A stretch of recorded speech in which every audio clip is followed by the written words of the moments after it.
Assalomu alaykum dangasajon, to'xtang, o'tkazib yuborishga shoshilmang videoni. Men sizga ajoyib retsept bilan keldim. Bugun haqiqiy uyg'urcha lag'mon tayyorlab ko'ramiz. Bu ishxonada katta stolovida tayyorlangan lag'mon. Bu ko'p porsiyaga moslangan. Siz uyda o'zingizga moslab qilsangiz bo'ladi. Mana shunday go'shtlarni chesnoklar bilan yaxshilab qovurib, ustidan tomat qo'shib qovuramiz. Yaxshilab qovurilgandan keyin mana e'tibor beringlar, qizartirib qovuryapman. Qovurilgandan keyin ustidan piyoz qo'shamiz.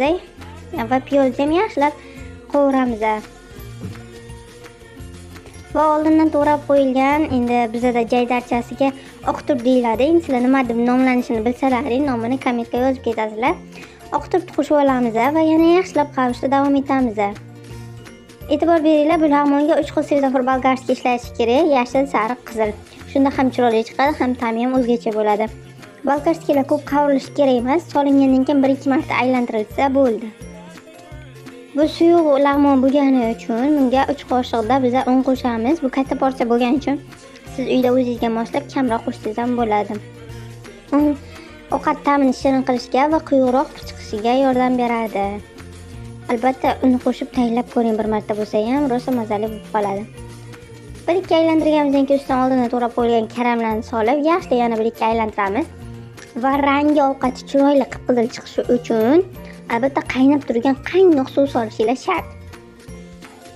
Mana shunday chiroyli qaynatib qo'ysak 40 minutda pishadi o'zi. Bolgarlar pishishi shart emas. Bolgarlar pishsa lag'monda ta'mi buziladi. O'shaning uchun faqat go'shtiga qarab, go'sht pishgan bo'lsa tayyor bo'lgan bo'ladi. O'shandan bilaverasizlar. O'zi bu ovqatda lag'monda ustida bolgarlar dirkillab turishi kerak.